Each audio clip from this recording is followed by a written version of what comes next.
జై శ్రీరామండి అందరికీ. కృష్ణం వందే జగద్గురుం. ఈరోజు తిరుప్పావై 15వ పాశురాన్ని మరియు దాని తాత్పర్యాన్ని అనుసంధానం చేసుకుందామండి. ఆండాళ్ తిరువడిగలే శరణం, ఎల్లే ఇలంగిలియే இன்னம் உறங்குதியோம், ஷில் என்று அறையேன் மின் நங்கை மீர் போதருகின்றேன், வல்லை உன் கட்டுரைகள் பண்டேயுன் வாயிரிதம், வல்லீர்கள் நீங்களே நான் தான் ஆயிடுகா, ஒல்லானை போதாய் உனக்கென்ன வேறுடையை, எல்லாரும் போந்தாரோ போந்தார் போந்து எண்ணிக்கோள், வல்லானை கோன்றானை மாற்றாரை மாத்தரிக்காம், వల్లానై మాయనై పాడేలోరెంబావాయ్. ఈ పాశురంలో ఆచార్య సన్నిధానానికి చేరే ముందర స్థితిని ఆండాల్ తల్లి తెలుపుతుందండి. మనిషికి సహనం, ఓరిమి కలగడం చాలా కష్టం. ఉద్రేకం రావడం అనేది మానవ సహజం. కానీ దాన్ని ఓరిమితో సహించడం మానవ ప్రయత్నంతోనే సంభవం. దీన్నే మనం సాధన అంటాం. ఇది భాగవత సహవాసం వల్ల ఏర్పడుతుంది. అలా ఏర్పడి ఉంటే అప్పుడు ఆచార్య కటాక్షం కలిగితే యోగ్యత ఏర్పడింది, మంత్రానుసంధానం చేసే స్థితి లభించినట్లే. ఆచార్య సన్నిధానానికి చేరే ముందర కలగాల్సిన దాంట్లో ఇది ముందర స్థితి.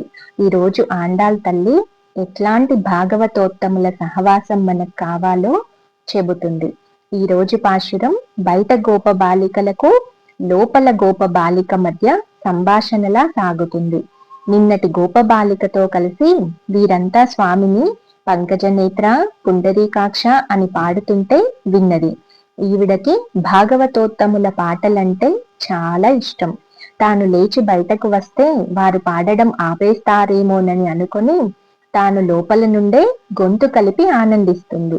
అంతలోనే వాళ్ళంతా అక్కడ చేరగానే లోపల గోపబాలిక మెలకువతోనే ఉండి తమ దగ్గరకు రాలేదని కోపంతో, లేత చిలుక ఇంకా నిద్రపోతూనే ఉన్నావా, వీళ్ళకేమో ఈ గోపబాలిక అందమైన గొంతు కలదని, వారి వెంట ఈ గోపబాలిక ఉంటే శ్రీకృష్ణుడు తప్పక వాళ్లకు దొరుకుతాడు అని భావిస్తున్నారు.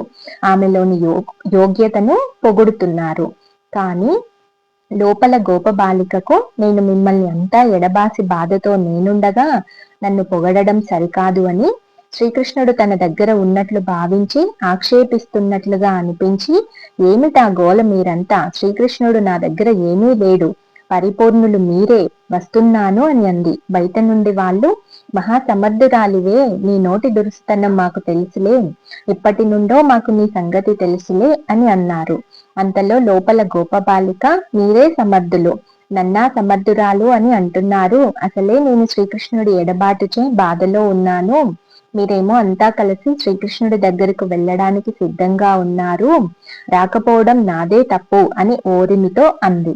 కానీ బయట నుండి, ఏమేరా మరి ఇంకా, మరి తప్పు ఒప్పుకున్నా నీకేమీ వేరే అనుభవమా, మరొకసారి ఎత్తిపొడిచారు లోపల గోపబాలికను పరీక్షించడానికి.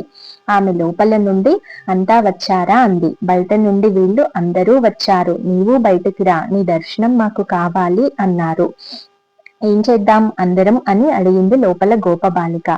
బలం కలిగిన ఏనుగు కువలయా పీడనం దాని కొమ్ములను విరిచి ఆ కొమ్ములతోనే సంహరించిన స్వామి శత్రువులలోని శత్రుత్వాన్ని తొలగించగలిగిన వాడు, చిత్ర విచిత్రమైన మాయలు చేసే మాయావిని పాడుదాము.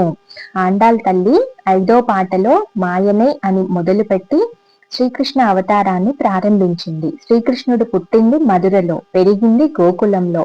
అక్కడ ఎన్నెన్నో ఆశ్చర్యకరమైన పనులు చేసి మళ్ళీ మధురా నగరానికి తిరిగి వచ్చి కంస సంహారం చేశాడు. మధురా నగరం నుండి బయలుదేరి మళ్ళీ తిరిగి అక్కడికే వచ్చే వరకు ఉంది ఆయన మాయ.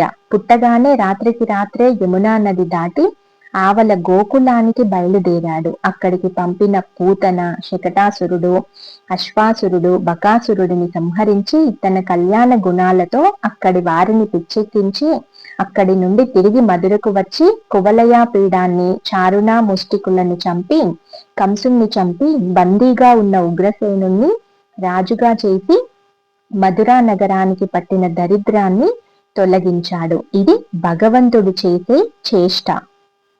ఈ రోజుతో 10వ గోపబాలికను లేపుతూ మనకు ఒక 10 రకాల జ్ఞానులని, వారి జ్ఞాన దశలను పరిచయం చేసింది ఆండాల్ తల్లి.